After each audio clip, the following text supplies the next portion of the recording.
redefining excellence in a changing workplace.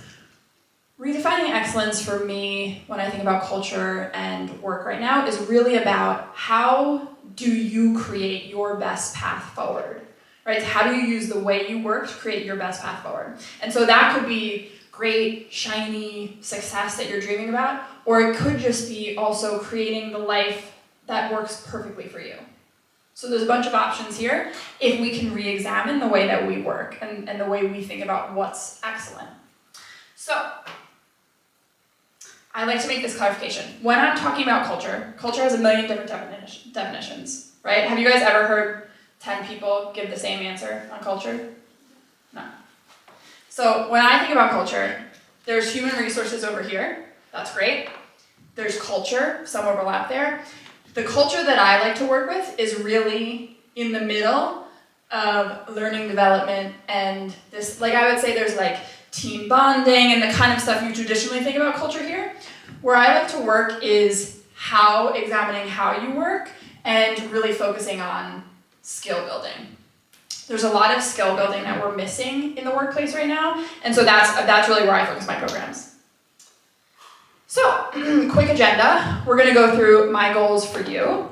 We're going to go through the key themes that we're talking about, 3 themes, and I think they were in the bio, just where I think we'll get the most return on investment, talking about that today. And then we're going to go through some contributing factors to why work may feel a little frustrating right now. I guess I should does work feel frustrating to people right now? Does it ever not? Good point. And then we're going to go through, it says 5 ways, so it's really 5 steps to redefine excellence for yourself. Cool. Any questions? Following? Good. I like interactive, so if you can nod like this a lot, that would be really helpful. Thank you. Okay. My goals for you. I am not a huge slideshow person. Like if I had my way, I'd just be sitting here in the middle of it talking to you. Why I really like a slideshow is someone puts up a piece of data and I go, oh, that's great. I'm gonna take that back, take a picture of it, or whatever, write it down. So I've separated out slides that are just for that. So we're gonna go through a couple pieces of data. Hopefully you find them helpful, if they work well for you. I also want you to feel validated. There's a lot of weird, different stuff going on in the workforce right now, and it does feel incredibly hard to navigate, and it does feel stressful, and it does feel frustrating, and I'm going to tell you a couple reasons why, but I want you to feel like, oh, it's not just me sitting here going, why is this impossible to figure out? Beyond that, I want you to feel excitement. There's also a ton of opportunity right now. I frankly think there's more opportunity than there's ever been to create the kind of life you want to create with work. So I want you to feel hopeful about that. And then I want to leave you with tools. That's my favorite part. Like how can we have actionable things that we take away from here? So I have some questions. Why don't we try using voice and see if we can hear it, and then if not, I'll pass the microphone around. Who is full-time in office? Hold on, I'm sorry, I'm like a little blind here. Okay. Who is full-time remote? Okay, and who's hybrid? Okay, so mostly hybrid. How are you guys liking that? Love it. Love it? Good, okay. Are you in offices on Zoom calls, or are you navigating around that? Both? Okay. Who is managing a team in here? Okay. Anyone? I see some issues, like dotted lines type of thing. Okay. And then who's an individual contributor? Okay, cool. And what I'm really curious about, when you see a culture session after work on a rainy weekday and you show up for it, what do you want to get out of it? Anyone have something off the top of their head that they really wanted to get out of this? Or you saw the description, maybe you saw a video of mine on LinkedIn. New perspective. New perspective? Yeah, new perspective. I know you mentioned something about kind of younger generation. Yeah. Sometimes I don't feel like I can communicate with them that effectively. Okay, great. Cool, we definitely get into that. I think the actionable tips are the real difference. Like it's one one thing to talk about these things, but like tips for what to do. Are you a Virgo? Duh. Okay, anyone back here? I was gonna say I want to stop feeling like a boomer, you know. I need them to work harder. Nobody wants to work these days. What's going on with people not wanting to work? So, yeah. I feel like a boomer every day of my life. Anyone back here? Please. Well, so as a Gen Zer, I wanted to learn more about kind of what we could do or how we could contribute to it, and maybe what some of the things are that you're seeing in trends with the younger generation and Absolutely. just like the work environment. Are you this row in the very cool outfits, all Gen Z? I wish. You're millennials? I act like I'm Gen Z. Okay. Who else is Gen Z? You can I just want to see you so I can see you. They're in the garden. Okay, a decent amount. Okay. Anyone else?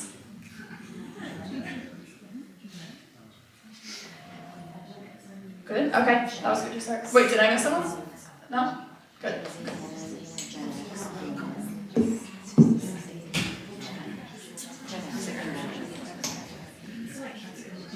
Okay, so here's where I think we get most bang for our buck.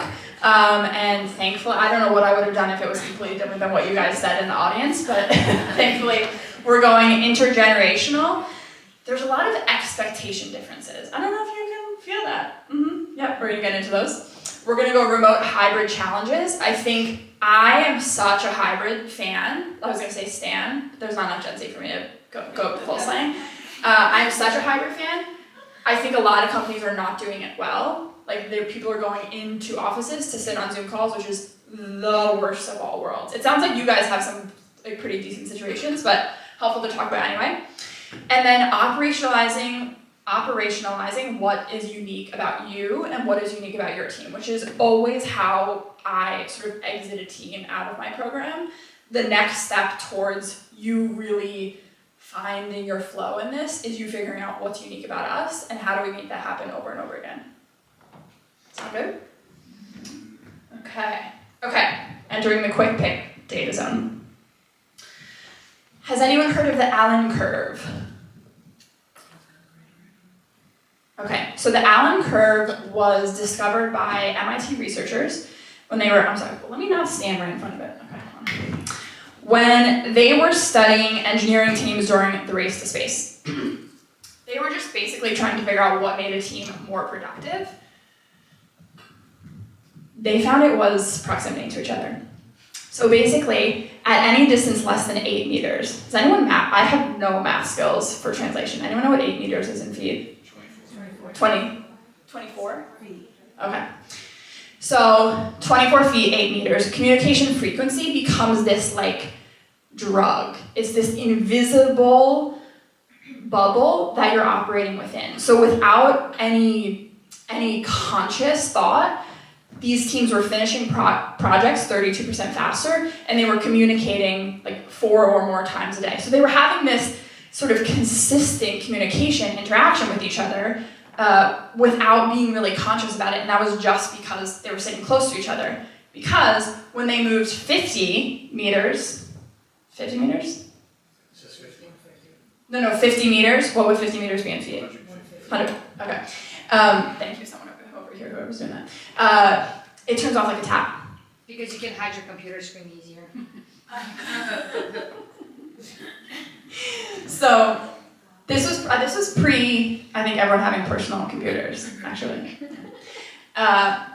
What this means is that when you are operating in this proximity bubble, there's this connectiveness, this relational experience that is coloring your actions.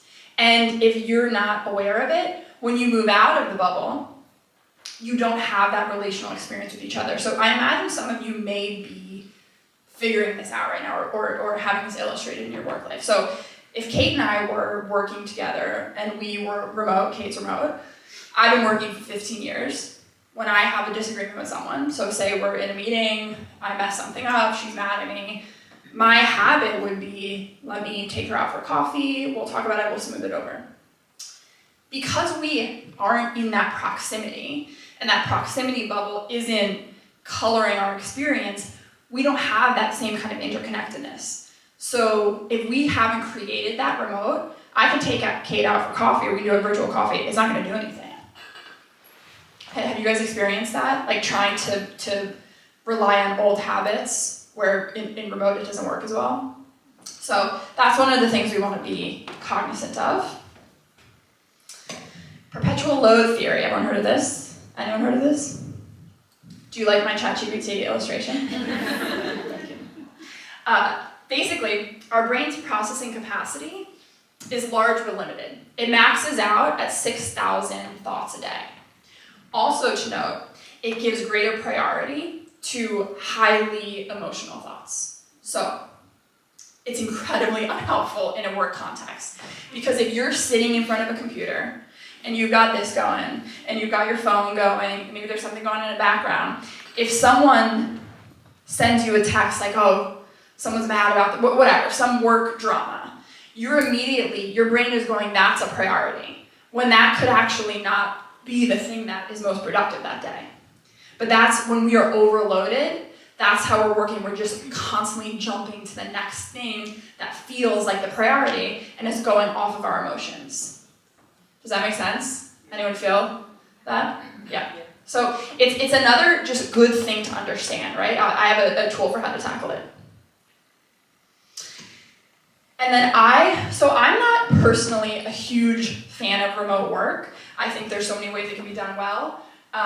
But I have this internal bias that I just like people to be in the office. Because of that, I read a ton about remote work. I read a ton from people who are building companies because I almost want to change my mind at some point. Like I want to be like, yes, this is the future. This is the way to go. But either way, I'm reading a lot about it. One thing everyone agrees on is that remote work leads to increased individual focus. So not only increased focus on our own contributions, but on our own tasks. So like literally the focus just gets smaller. So instead of this big picture that it's really helpful for us to look at work, we're grinding down into tasks. Can anyone relate to having been remote for some time and sometimes your day just feels like an endless list of 48 tasks you're trying to check off a list? 48 seems low, but yeah. So this is for like a couple of reasons. One of the factors that comes out of moving out of an environment with a bunch of other people and into a place where we get siloed. The issue here this isn't necessarily an issue. I mean, these authors will say this isn't an issue at all. I think it's an issue for team productivity and teamwork product. But let's say it isn't. Let's say this is still okay. The problem is still there's no conversation about it. There's no conversation. People are not sitting in teams going, let's recalibrate around the fact that you feel so overloaded because you're counting everything you do by task now. Or you're focused on what feels like a huge burden on your shoulders and you're not able to see this wider picture because we're not including each other on that. Does that make sense? Yeah. Okay. Gen Z. I'm really curious for the Gen Z people in the audience. Actually, let me start with this one first. If you guys disagree or feel this is not you, please feel free to raise a hand and tell me. There's this really interesting psychologist. Her name is Jean Twenge. She's written a couple of books about generations. They're really like social books. They surveyed 11 million people, and she focuses on all parts of life. What I find really interesting is the work, because I think this is a huge issue that we're also not talking about well at work right now. So Gen Z has been studied to show that on the whole, they're prioritizing safety and comfort. They are hyper-focusing on authenticity. They have a lot more strongly held beliefs about people's equality. And so there's like a merit conversation that shows up there. Anecdotally, what's happening for me, like people will call me and say, I'm interviewing with these younger generations, and they get on, they look sloppy, there's an unmade bed in the background, and like, what are they doing? I'm confused. Do they want the job? And there's something here around like, I should just be able to be me. There's a frustration, like I should just be able to be me, my thoughts, my experience, how I show up should be enough. And so that's a skills disconnect. We're gonna talk about that. This one's interesting. When there's an issue, looking to an authority figure instead of a direct conversation. This is a product, and I would say all of this, like when we talk about Gen Z, people feel so fatalistic, like it's such a boring conversation, they just don't want to work and whatever, and I've said those things too. But the reality is they've had a completely different life experience than any generation before them. Anyone born in 1995 and after, phones, internet, parental involvement, grandparental involvement, they've had a completely different life, and thank God. This is what we've been working for as a society. 50% of Gen Z didn't work for pay in high school.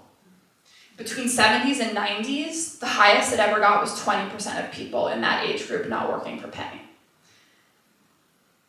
That was something their parents killed themselves to work so hard so that their kids could go to soccer camp or play an instrument or just, study and enjoy the summer. So this is a life path that we've created, and it's actually it's great in so many ways. Like, this generation is so much safer. There's way less teen-on-teen murders, which I actually did. I guess I grew up in a very privileged area. I did not know that was a huge issue. Way less binge drinking, way less drunk driving, way less car accidents. They just care more about safety because that's the world they grew up in. The flip side of that, there's a longer childhood, so the childhood is going out through to college. They are now coming into the workforce without these more mature adult skills that the previous generations, we had to learn earlier on. Does that make sense? So when you stop thinking of it like this moral character flaw, this is the arc of society. But okay, let's figure out how to deal with it because it's not productive. And yeah, so long childhood, and yeah, okay, good. This stat, hold on. This is actually interesting. This is what I want to show you.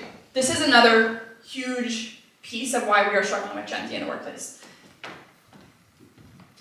This is percentage of 12th graders who spent, one line is the time they spent in their room alone online, and one line is the time that they spent 4 or more hours with friends during the week.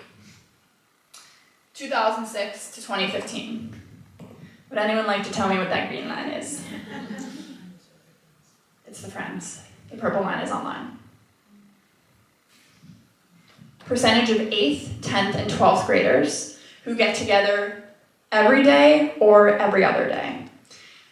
1976, 2014. There's a bunch of lines in here, but I got interested. It's a drop off a cliff. So when you think about the kind of social skills that you were learning 13, 14, 15, interpersonal skills, conflict resolution, they're learning it 2D, like they're interacting with each other on these phones. So this sort of authority figure versus direct conversation, this is happening because they're not 13 having to like tussle it out in person. I don't mean physically. I mean, like having to have something bad happen and then figure it out in person. It's all happening 2D. So the skills may be there, but they're not as deep as we need them to be for the work environment that we've created. Does that make sense? Any objections, my Gen Z folks? I think the ones that are online aren't here. The ones that are online aren't here. Yeah. They're not socializing in this group setting. Okay, so knowing all this, looking at all the factors, why try to do it differently, right? Why not just put our heads down, grind it out, hopefully it evens out somewhere along the way, like these frustrations, maybe something, someone else will figure them out. I think you should think about doing it differently, not just to ease the frustrations, but to create opportunity for yourself. So there's 3 things happening in the workforce right now that herald deep opportunity. First one is new technology means a new batch of valued skills coming into the market. So, for example, if you built a sales org in the 80s, you would have had to be the toughest skinned, most energetic, most outgoing person, knocking on so many doors a day, having so many conversations, right? That's what you would have had to do to be in a successful sales role. If you built a sales organization probably 2009, 2010 and later, you probably didn't have those skills. Probably had engineering school skills, mathematical skills, right? So that was the internet. With every new batch of technology, new skills are valued more highly in our society, in our workforce than they were before. I believe AI is the era of the personality hire. Has anyone heard this? I think I made it up, so if you hear it again, it's from me. So, era or error? Era. E-R-A. Like Taylor Swift's eras. So, AI is really, it's if you look at sort of the companies it's successful in right now, it is going to be this companion, right? This like co-pilot, we're talking about co-pilot. That is going to be where the biggest use cases come in. It will cover the breadth of data, it will cover all these other pieces. What it won't understand is people. So people who understand people, who know how to talk to them, who understand their motivations, who understand how to influence, who understand how to change behavior, those people are going to be so highly coveted as we roll out this technology across all industries. And particularly those people who have made themselves known to be good at that, which goes into my second thing. But it is, what I love about talking to a group of insurance professionals about this is insurance is the relationship industry. There is no other industry that is born the same way on this interpersonal trust relationship. So there are a lot of people who understand people in this industry, in this audience, right? I see nods, I know. This is an incredible opportunity for people who understand people like that. The next piece, bouncing off what I just said, personal brand is creating absolutely outsized leverage for people. Anyone follow any LinkedIn influencers? You. Thank you. Most of the people who have like hundreds of thousands of followers, millions of followers, they've created speaking opportunities, they've created secondary income, they've created exposure to leadership in their organizations that they would have never had. All of those people are in organizations. Most people are not like me, kind of on their own trying to build a brand and build a business. They're in companies. They just started talking about what they were doing and their unique point of view.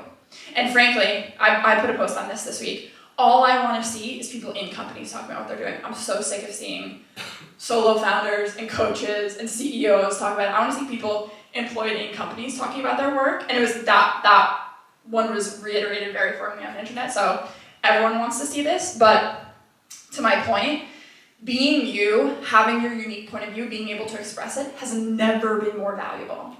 So if you find yourself with a new crop of skills that are valuable and you're able to express it, what happens here? Gen Alpha is already predicted, I bet this will go higher, 65% of the jobs that they're going to hold in adulthood don't exist yet. What that means is every year we turn over, every year we're expanding our technology, there are new jobs that didn't exist before. I did a session with Abercrombie's marketing org 2 weeks ago. It was specifically to prepare people on the younger side, like the sort of early hires, for them to think about their career planning, knowing that they're going to be in jobs that don't exist yet. And it's not just fashion industries. Anyone in here in marketing? Marketing is a really changing org right now. Anyone else? Does anyone else feel like AI is really changing their org? Their function? Not yet? Okay. We'll see. It may. Even if it's not AI, even if it's some other difference to the way we work, this is something I really want people to look at, because you could go, oh, hey, I see that gap. I can fill it. I can do that. I can take that over. And maybe it starts with a project, maybe it starts with something else, and then all of a sudden you're running a team that didn't exist before you started it. That opportunity is so prevalent right now across all our industries. Okay, so How do we take advantage? What do you do about this? We define what excellence means for us. So we get off the status quo train. We start at the beginning. We go, what do I want? What's important to me? What do I think is excellent here? I think this is incredibly important to do for our teams. Can anyone tell me what a passenger princess is? Anyone online? You? Hit us. Oh, I am. So is Kate. You guys can bond over that. No, I don't drive, and I will sit and I will enjoy the ride. It's great. It's perfect. Anyone else? Passenger princess? I didn't know I was this. I physically don't know how to drive, so I have to be in the passenger. You're a career passenger princess. Permanently, forever. Yeah, and I still got married, and he signed up for that, so. Good. Great. Have you guys seen this talked about a lot on TikTok or Instagram? Anyone not?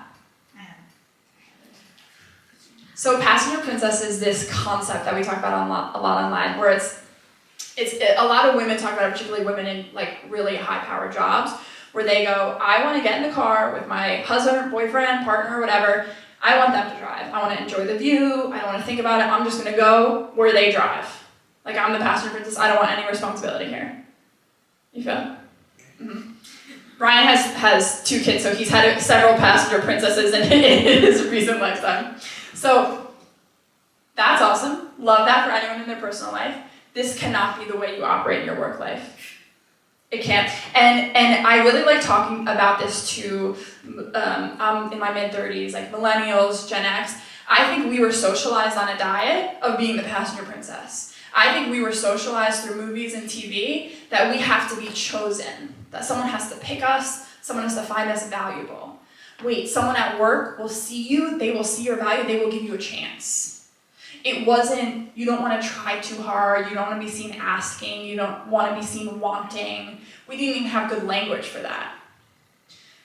So it was passenger princess and just wait till someone finds it for you. That's just not how the world is working now. And the people who are finding the most success and the ability to design their life the way they want it to be, they have to get in the driver's seat. Anyone see Mean Girls?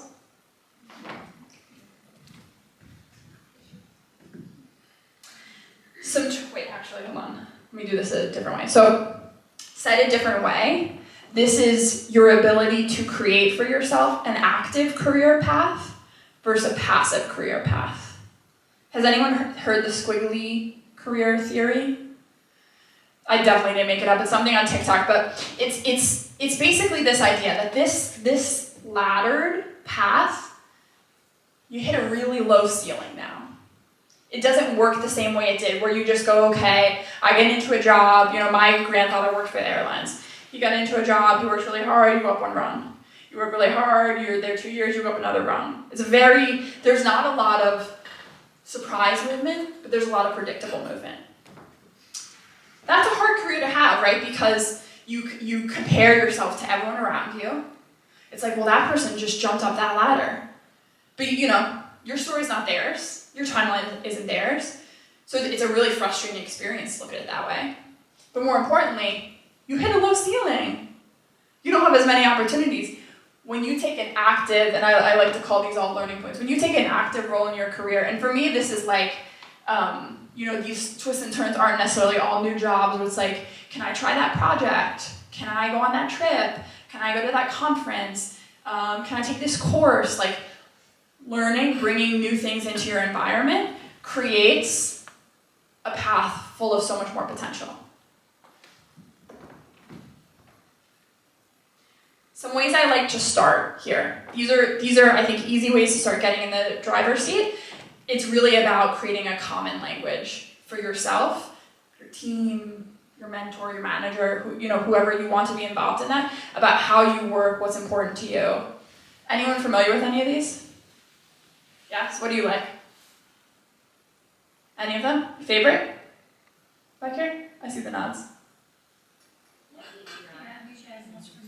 MBTI. Do you guys use the 16 personalities? Yeah. Yeah, I love that one. Has anyone done human design? It's a great one. Enneagram? So I would say, anyone not know what MBTI is? I don't know what it is. Myers-Briggs. So these are all some level of like personality typing tests. I think the ways that we used to use them in work were very absolute and binary.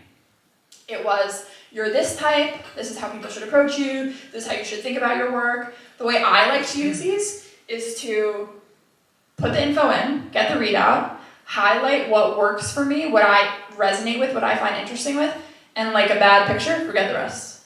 Doesn't exist, doesn't matter to me. I just use it to talk about, I think it starts this language. I think it's also, especially when you're working with people new in the workforce and younger people, it's hard for them to say, hey, I have a hard time doing something consistently every day. That's not a part of my skill set. So we need to build something in around that, right? Most people don't have that kind of language. When you're using something like these, you get some pointers and it goes, hey, you may have a hard time doing something consistently every day. So here's how you think about that. That's why I always find relief when I do them. So human design is astrology science world. Even if you're skeptical, I highly recommend taking a look at it because it has a lot of work-centric pieces. MBTI is Myers-Briggs. There's a website called 16personalities.com, super easy to use. Enneagram, so I would say Myers-Briggs is nature. If we're talking about like basic psychological concepts, nature. Enneagram measures your nurture. Does that make sense? Like your motivation. And then visualization, this is a tool I do with almost every client I have. Your ability to stop, take a breath, and think about in detail what it is that you want to be in the future, what matters to you, how you want to think, how you want to feel. Does anyone have a practice of doing that? My star people over here. How often? More than I'd like to admit. Oh, good. I run very long, and I think about these things. That's a perfect time to do it. People always say I'm so bad at meditation, visualization. Like, you don't have to sit still on a couch and do it. You know, that's a great. So Svetlana is saying she runs while she does it. There's a behavioral research concept. It started off as a philosophical concept in the 1700s called future self continuity. Has anyone heard of that? So it was like this, thing batted back and forth by philosophers in the 1700s. This idea of mentally connecting your present self to your future self. Fancy name for something super simple. Thinking about yourself in the future. Behavioral researchers picked it up in our millennium. And they were like, okay, but what does it do? Will that make any difference in how people act in the future? What they found was people who were able to connect themselves in the present to their future self by thinking about it for a sustained period of time were healthier, wealthier, and happier 20 years later. I don't hate it. Not bad outcomes, okay? So that's why I really like this for this. Okay. Your second step to redefining excellence, to sort of resetting this world for yourself, use the proximity drug. And I think particularly in insurance, what you want to do here is figure out where you are trying to use this, where it isn't working, right? Like, where are you trying to use these old habits that come from that bubble of being with other people, the conversations you need to have, the things you need to solve, and where isn't that working? And maybe try something else. But where can you put this in? I know Brian, I know some other people over here do a lot of conferences. That's a great place to utilize this proximity drug, right? You're at a conference with people, you're there for a bunch of hours in a row together, you do dinners and stuff together. You need to leverage a sale, a deal you're trying to make. You need to get information. These are all great places to do that, right? You just want to do it with intention. Know where you have this bubble and where you don't. Make sense? This is my absolute favorite thing right now. I think this is something we are doing so poorly in workplaces. I think it's, the perpetual load theory, the Allen curve in some ways, like the remote work, the hybrid, this hyper focus on self. All we do is talk in a language of effort. Who's been in a team meeting this week where someone listed off 3 irrelevant things about a task that they accomplished that you don't care about? Right? We're talking in language of effort. I stayed up so late doing this. I worked on this for 5 hours. I tried calling this person 5 times in a row. I'm so busy. I'm so busy. Is that even me? I'm so busy, I'm running around. It's this treadmill of effort. If we want to be people who command our own success, and again, be that like big shiny success or just the ability to design our life, who have really successful remote or hybrid working relationships, we need to start talking in a language of value and stop talking in a language of effort. One of my favorite ways to do that is something I've been known on TikTok for recently, the Friday Digest. So this is to your manager, to your mentor, this could be to your team members. Happy to talk about how you would swap this for a team. You are specifically speaking in a language of value. So you're hitting 4 points. You're going meaningful progress on one thing. You're picking one thing. You're not talking about anything else. You're not talking about any other ways. You're not listing off the things you did. Meaningful progress on one thing. What's something you think is most valuable to share with everyone else? You're going something I learned. This is really good for the younger team members too, because these are key things that your managers are looking at you to do. In a remote world, your managers can't see you. They can't see the value you're producing until it's sitting in front of them. But if they don't think you're working, if they don't think you're adding value, if they think you're just adding effort, or frankly not adding that much effort, you don't have a good way to see that, and you don't have a good way to sway that. And similar for managers who are managing younger people. Right? We're so influenced by what we think about other people. And if we don't see them, we just have this track that goes on and on in our head. So you really want to be hitting these points. And for people at any level, frankly, in work, 3 really important things of being a well-rounded, successful person. You're making progress, you're learning, you're building relationships. This is something I get into fights in my TikTok comments with on the daily. I know that doesn't make me sound good, but here we go. Work is a work business, and it is a relationships business. You have to do those 2 things. I don't care if you're an introvert. I know that some of the best relationship builders I know are introverts. You have to be really good at those 2 things. When people say, I can do a good job remote, I completely believe that. People can do good jobs remote. Can I build a good career remote? I don't think it's as easy, because it is about relationships. And it's not to say it's impossible, but it takes a lot of effort in a different direction than we are used to putting effort. So back to this, meaningful progress on one thing, something I learned, a relationship I put some effort into, that, and this for me, this is to my golden retriever. I don't even have her name up there. I usually make my Friday Digest tamale. The relationships for me are I'm trying to build relationships so people call me to do stuff like this, right? Or so people refer me to their friends for programs or buy my program, whatever it is. If I was in a team, I did this all the time. I would go have lunch with Saul in finance because we were going to have to do a project in a month with finance, and I knew it was going to be kind of a bitch. So I'd go get in good, build up some goodwill there before that started. That's the kind of stuff that makes someone really stand out. And that's the value, that's a value. Your ability to go do that and create goodwill is hyper valuable. Sometimes even more valuable than the technical skill, because people are not as good at it and don't utilize it well. But again, this is a relationships business. So the more you can lean into the DNA of that, the better you'll be. And then something you need help on blocking. Cool, that's the Friday Digest.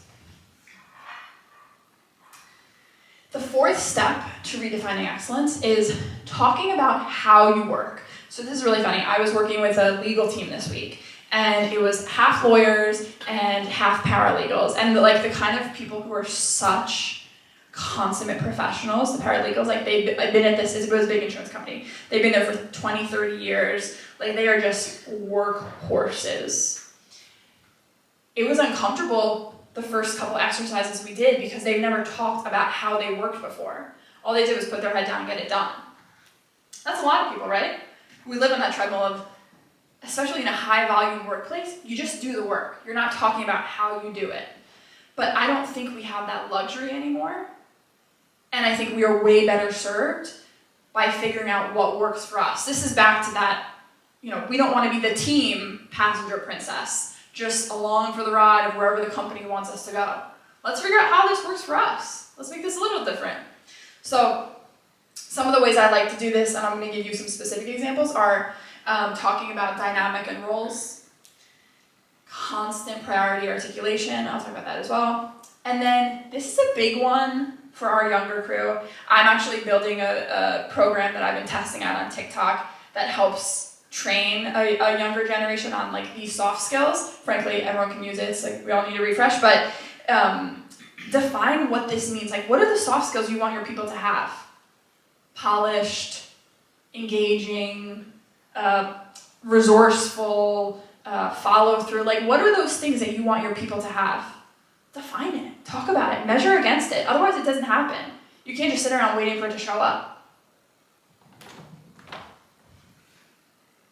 So these are 2 worksheets that I do in groups, very much getting at the how we work, the dynamics, the roles. If you guys, I'm more than happy to send these to you. So if you want to, I can put my website up after. You just email me and I'll send them to you. So I start first with group dynamics, and I do kind of like questions I asked you here. Like, we poll the room. Actually, this room would be interesting. Raise your hand if you're an introvert. Okay. Raise your hand if you're an extrovert. Okay. Ambivert? Ish. Yeah. A lot of people who exist in professional life have to be ambiverted, right? Because, Stacey, you said you're introverted, but you just had to stand at the front door talking to everyone. I'm sure that was exhausting. Yeah. So I like to sort of get started with basics. Who are we working with here? How do people have energy? Like, how does that work? If you don't know, you don't know. I'm an extrovert, and until I started doing this, I was like, wait, why are you guys so tired? You have to understand other people. Then I have people talk about the teams they've been on in a couple different ways, which is it's important to go think about, like, hey, I was on this soccer team, or hey, a team where we worked at a restaurant, and this is the way it works, and I really liked it because we imagined what the other people were thinking before they even thought it, and so we had everything lined up. When you start to think about what you liked about teams, it starts to help you go, oh, this is what I want out of this team. This is something I can work into this team. So that's always a fun conversation and an interesting one to have. And then I also like, let's pull people on here. Okay, raise your hand if you are most comfortable leading a team. Virgo. Okay, raise your hand if you are most comfortable being a valued member of an existing team. Okay, raise your hand if it completely depends. Yeah, okay. That should be good stuff for your team members to know, right? If you have a bunch of people who really like leading, and maybe you're young, or you guys are working on sort of new opportunities, you want to practice on that, that should be a round robin that you're doing in your meetings. The next one is Dream Team. That was kind of what I was just talking to you about. What's the best work team you've ever been on? What's the team outside of work that has brought you the most joy and satisfaction? Talk about some teams, real and fictional, that you admire. This is the basis for an hour session that I do with teams called the Dream Team. And in it, what I usually have is a team, we talk about what's unique about them, and we create a metaphor for them of a fictional team so that they can think about how they work. So, for example, I was working with a senior leadership team, and did anyone watch The Bear? Mm-hmm. Yeah, okay, they were the open kitchen. So then you really quickly start to put some common language that takes you out of the work brain into a more creative, more interesting brain, and go, okay, open kitchen, transparency, huge sense of urgency. Things have to be out in the open, but the show has to go on, right? So you start to build all this conversation that would be really hard to build without having made that metaphor. So I love doing that, super interesting. That team was actually having some issues with, they were global and they were remote because they were global. So they were having like ego clashes, and we did a commitment in that team where they did the I'm sorry from The Bear. You guys remember that? So it was like, okay, if you're on a meeting with someone and it's getting really hot, you're gonna go like this, and everyone's committed to take that moment and stop and reset. So you can do kind of cool stuff around that wouldn't occur to you naturally in work, but it makes, these teams work so much better after that. Does that make sense? Yeah. What are the qualities that make the teams interesting to you? Yeah, just like pulling out all that information. Then that's the place, like I said with the bear, to talk about what's unique about you. And then able to do that, make yourselves able to do that consistently. Okay. This is another similar to the Friday Digest, okay? How do you take your team, talk about, how do I do this one? Talk about value instead of effort, but also work the way you want to work. So here's a team meeting I would do. And I would say, before you do this, you're picking a quarterly team goal that has nothing to do with the work you're doing. It can support it, but a lot of people are like, we'll just ladder up to whatever those KPIs are to hit those numbers. You should be having a goal to better how you guys work together. So a legal team I was working with last week, they are basically on the receiving end of a fire hose of constant questions, information, nonstop.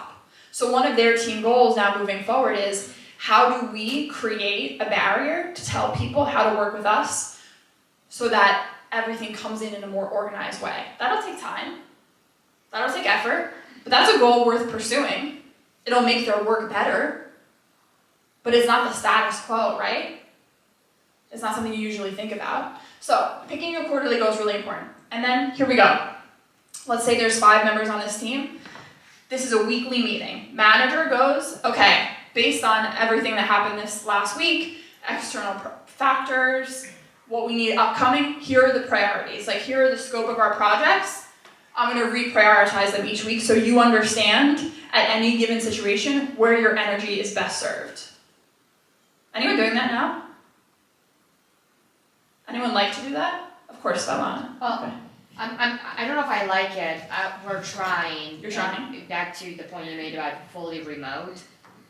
I think digital forensic incident response, even prior to the pandemic, predominantly had a fully remote workforce. Okay. And so that's not new for a lot of people. For some people it is, but for most of them it's not. But I think we grapple with a lot of these issues that you're raising, and they'll never go away because we will always have a fully remote workforce for the most part. And so trying to, articulate the priorities in a format that is in front of their face on a regular basis is difficult. But it's something that, difficult just in the sense that, it's easy to ignore, I think, sometimes, right? You're having calls, you're having emails, but you don't have a sit-down session as frequently as you'd like. So trying to figure out a productive way of doing that to ensure everybody hears it and feels heard is hard. That's a great start, though. Yeah. We got it's baby steps, right? Like, it doesn't change overnight. And I think the teams that were remote prior to COVID have a little bit of a leg up on the teams that weren't, because they were probably doing it a little more intentionally. But I'd be curious to see. So manager just hits team priorities, not talking about anything else, not talking about progress, just what's important to us this week, restacked. Then you have rotating team members. So you would pick this, or it's volunteer, like whatever, how this goes. Someone's gonna go, here's something I'm trying to learn, looking for help with it. It's 2 minutes. Next person's going, here's something I'm blocked on, could use some advice. 2 to 5 minutes. Yep. Next person goes, here's a relationship I'm trying to make, either in this org or in this industry. Anyone have an idea? 2 minutes. Meeting's over. That's it. Then you stay on open space. That's an option. Stay on open space, talk through anything anyone needs to talk to. But this is a value-driven meeting, not a task, effort-driven meeting. Does that make sense? Okay. 5th and final step to redefine excellence. So let's go back to the perpetual load theory for a second. So again, that's that concept where we have so many thoughts coming in. We can only really process about 6,000 a day. And if you think about just sitting in front of your computer with the emails coming in, let's say you just have, for the sake of it, one desktop, but I know most people have more than one screen, right? Emails coming in, maybe you have a news site up, your phone's pinging over here. You probably hit 1,000 in like an hour, 2 hours, right? There's so much information coming at us. We have to be able to manage this better. And a way I like to think about it is I like to think about all that information being processed as open browsers. And sometimes you have to do the counterintuitive thing and really stop, clear them all. Clear them all. And so for me, this comes in a couple different forms. They're all things that we are not prone to necessarily do in the middle of the workday. It's taking a walk. It's getting up and cooking something, not listening to a podcast, maybe put some music on, or just listen to nothing. It's breath work. It's meditation. It's pulling ourselves completely out of the situation, 5, 10, 30 minutes. You have to shut all the browsers down. Because then when you come back with a refreshed ability to decide what's important to you in that day. And that's what you care about, right? Like staying on the treadmill while you're falling over, exhausted, feeling attacked by all the information coming your way, that's not helpful to anyone, certainly not to you. So one of the ways that we really have to approach this new way of working is we have to be so intentional with our energy, with our time, and with the way we let, people will ping us all day if we let them. And it's not about, I don't necessarily feel like work hours are a part of that conversation, but it's regardless of how you want to work, how it works best for you, whatever your other boundaries are, you have to be able to let yourself feel the overwhelm and clear it instead of just trying to push through. I have a really good 3-minute meditation on my Spotify that I just use as someone else's. If anyone likes that, that's it. For me, if I'm stuck, if I'm back-to-back meetings, I have nothing else, that one really helps me. So happy to share it if anyone needs that in the audience. And I believe that's it. Where's your website? Not on here. I will, my website is gracetheculturecoach.com. But I'm happy to share, if you guys come up after, happy to share contact info, email, whatever. I didn't know what the plus rules were around that. And happy to send you guys anything here that you saw that you liked. Thank you so much.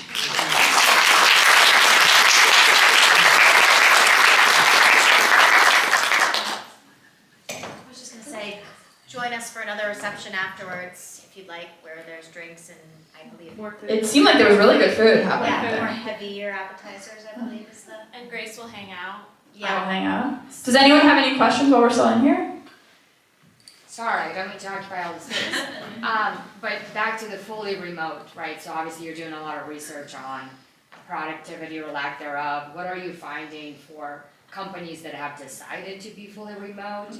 How are they trying to re-engage the workforce and ensuring that they're, getting productivity without micromanaging or, whatever other things, tools that we're using to try to ensure work is getting done? Because I think between the younger generations, the tech, and the fully remote work environment, it's just hard. It's really hard. There's a company called 37 Signals. A lot of companies who are doing this really exceptionally well with like a psyched workforce are more modern, more tech focused. I think it might be an agency, but I have to check. One of the things that they do is they provide a stipend for outside activities that people do, like biking, coaching kids soccer, like whatever it is that some people want to do. They provide stipend and then they do like an X amount of pocket of days that they can take for that. So they're like, you're home, you have to go get outside and enjoy the world. We're gonna basically give you the money and push you out the door to do it. So I think really thinking about work differently like that, I think we're running up against a lot of issues around like what is work responsible for in your personal life, your personal wellness, personal, well-being. That's a really tricky line, and every company is going to have to toe it differently. But the ones that are doing remote really well, where their workforce is as engaged as people were in person, I think they're thinking about it more creatively. Are you finding that there's been any, I don't know what word I want to use, any success in attempting to set boundaries by employees, because I think that's the other thing, right? The work hours kind of change and people, as long as stuff is getting done, it doesn't matter, but then people are getting upset when it's outside the work hours, but then some people prefer to work midnight, so they're setting their own hours. Is there really conversation about that, and how can we do a better job of setting, as employers or bosses, setting those boundaries, but then also making expectations very clear about work ultimately, being done Comes even if first. right, or even if you don't want to work a traditional 8-hour day, right? I think it's just everything seems so fluid, and it's really hard to put that in place without writing, a dozen different policies. I think a lot of companies say that they don't do butts in seats anymore, but they don't know how to not do it. It's really hard when rubber hits the road. Like, you have to have such high-performing people for you to do kind of the half-assed, we don't care what time you work as long as you do the work. Because the minute someone's not performing, it's like, well, it's 11 a.m. Where are you? So there's a lot of that. I think the best way to move forward with that is to go value. You have to really get disciplined about value language and not effort language.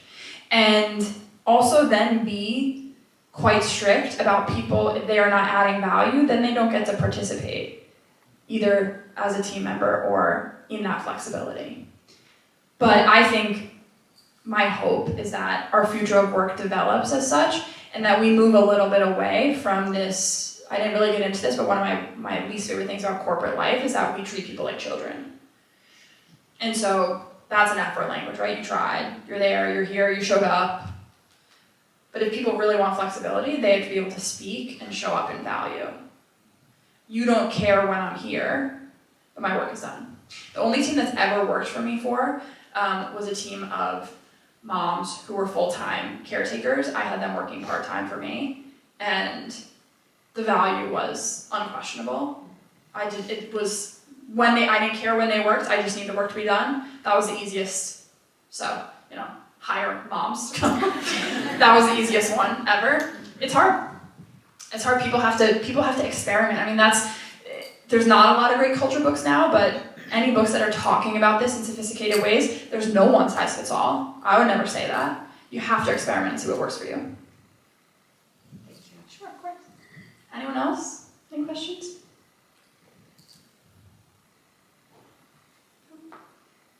Any research I can point you to? We'll ask you after. Okay. Grace, I'm interested in your thoughts around, like, my company is a company that's building, we're 3.5 years old. So we want to be really intentional with culture and build culture in, but also we're really driven because we have to build. We're private equity funded, we have goals to hit and all of those things. How do you navigate that when you're trying to integrate all these great things that you're talking about and being able to be flexible with folks, but also that we have this drive to build an organization and meet the goals that we're setting up for ourselves? That's a great question. Can everyone hear that? Okay. I think two things. One is the flexibility isn't for everyone. It's not for every company, just point blank. It just isn't. Some companies are going to operate the way they did in 1980, and that's perfect for them. And they should be really clear about that at onboarding, and that's great. There will be people who are psyched to work that way. The other piece is there's a little bit of a discipline to talking about how you work and figuring out how you work. And I almost think you have to bake it into your habits until it becomes, it's like when people say you want to stretch, if you want to stretch in the morning, you have to do it while you're doing coffee, like a habit stacking. You have to habit stack getting at this stuff before you get to the work. Does that make sense? Yeah. So Integrate the things that you're talking about in the meeting. yes, try the Friday Digest, try doing one meeting a month like that, and just see if you can move people a little further along the value spectrum. Thank you for that question.